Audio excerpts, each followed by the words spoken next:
Hey, it's Sabby here, and I want to introduce a new playlist that I created on my YouTube channel. It's called Featured VR Artist. This playlist will just be videos of me reviewing and examining other VR artists' artwork, specifically in Tilt Brush. The purpose is to help promote other artists and their skills, and to help others learn some new and interesting techniques from other artists. So I saw this face and couldn't believe that it was painted in Tilt Brush. I mean, it looks so real.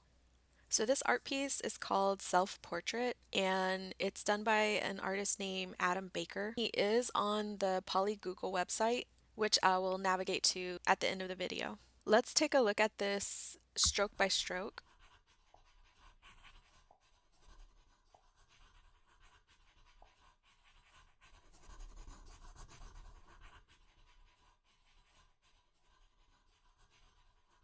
There's so much detail on this piece, and that's really what makes artwork look real, is all the fine detail. It really looks like a face in the dark with a flashlight under his face. It reminds me of the scary stories in the woods or something like that.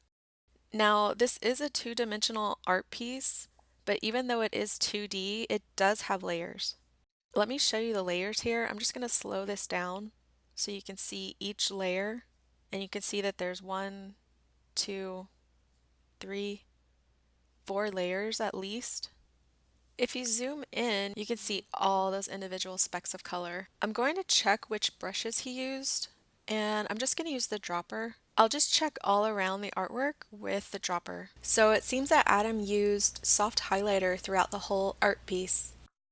And that's the perfect brush for making illuminated surfaces, and also the brush is tapered and soft around the edges, which is great for a soft blended out look. And the way this brush is designed, it also creates depth just with one brush stroke. And you're really able to layer with this brush because it's translucent. I have an idea about how he might have created this piece of artwork, so let me see if I can imitate his style here in this painting using some reference pics that I downloaded from pexels.com. And these are just royalty-free photos and they're free, so I went ahead and picked out two photos that have black backgrounds and that are illuminated as with the self-portrait that Adam did. I think he might have used the guide. So I will bring that out and I will be using a reference photo behind the guide to trace along the details. I'm just going to lock each of these to the axis so that I can align the reference pic, and I'll start with the brightest details on this moon jellyfish and just pull the color from the reference pic with the dropper and just trace along the details.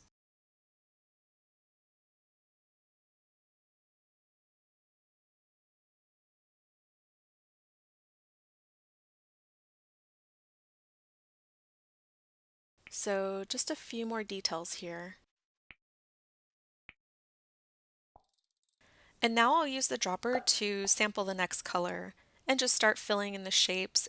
Well, technically it's all the same color, it's just different shades of the same color, which looks to be kind of like a neon or a chartreuse green color. So I'll just continue to fill in some of these spaces with this darker shade, which makes the color more translucent. And here I'm just trying to match my current color with any other details on the reference pic before I change to a darker color. And I also wave my brush around to check the color selection so that if it's too bright, I can tone it down, which is usually the case for the illuminated brushes. So the closer you go to the black color for highlighters and some other illuminated brushes, the more transparent the color will be. So here I'm just filling in some transparent background color to create that gelatinous illuminated jellyfish material. Instead of sampling, I will just go ahead and increase the brightness for these vascular details and some of these tentacles on the bell, since it's all the same color. And I'm not really being completely accurate here, I'm just looking for the effect.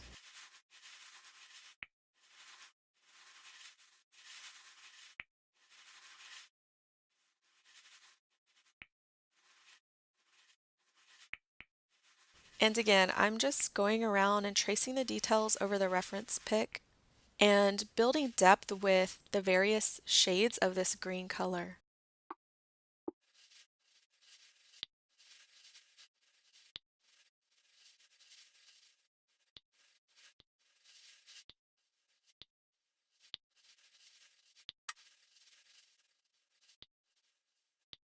I'll just add some more detail to the bell and the gastric pouches on this moon jellyfish.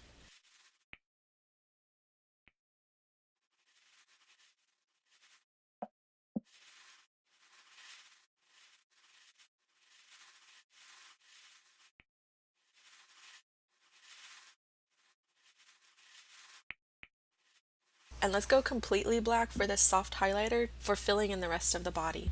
And so even though I've selected black on the gradient bar, the green color still remains, but it's at its highest translucency.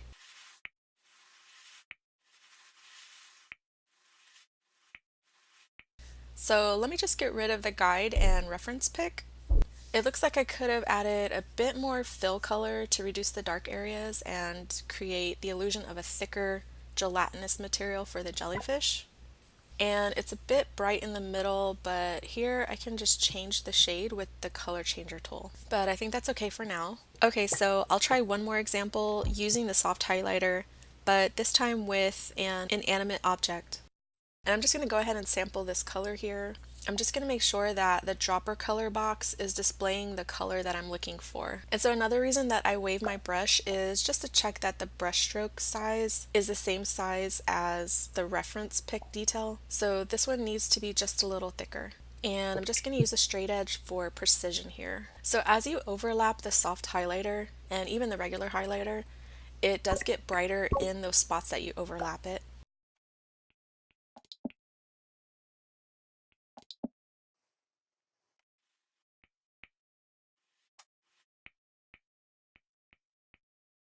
And so here the colors change along the same line detail.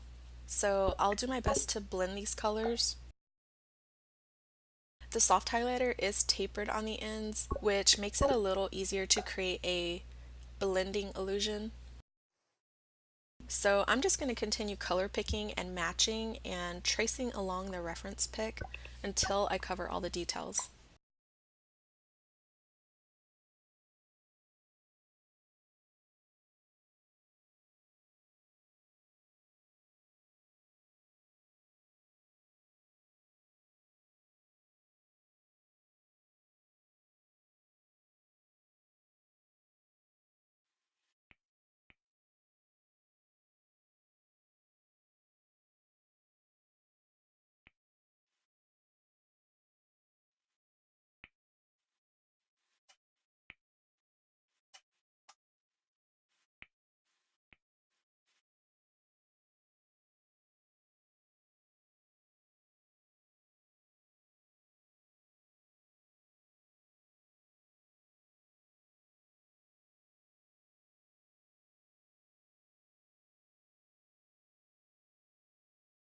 And just a quick tip, when working with guides, the brush tip will snap to the guide when it's close to the surface. But if you need to go beyond the guide, you can toggle the guide on and off with this button here. So for example, I want to get a little closer to the reference pick just to be able to size the brush stroke a little more accurately to this line detail.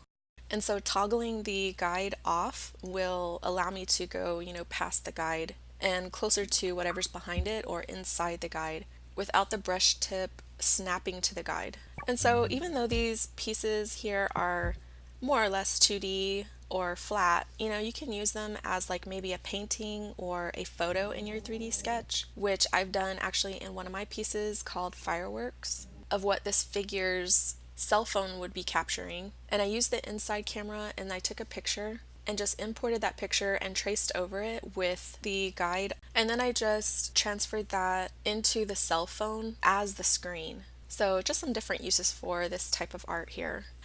Something like that, just something creative. And so I'm going to go to the Poly Google website and just type in self-portrait. And here you will find the self-portrait art piece by Adam Baker. And even if you don't have a VR headset, you can just kind of turn these art pieces around and take a closer look at them. And if you want to visit the artist, you just click on his name and it will take you to his Poly profile, and then you can just kind of scroll through his artwork and click on any of these thumbnails, and then you could just take a closer look at the artwork. So it looks like he has another type of portrait artwork here. Oh, that's really cool. That's layered, and it kind of looks like blurry a little bit because of the two layers. So yeah, definitely come and take a look at Adam's artwork. I think it is really awesome, and a special thanks to Adam for letting me use his art piece for this video. You saw me examine an artist's art piece and take a look at what brushes he used, and I kind of guessed at the technique that he used. And then I also made a couple pieces that were of the same style, and I hope I was able to pass on some tips and tricks to you for using the soft highlighter and making illuminated art pieces. That's it, and thanks for watching this first featured VR artist video, and I'll see you here again soon.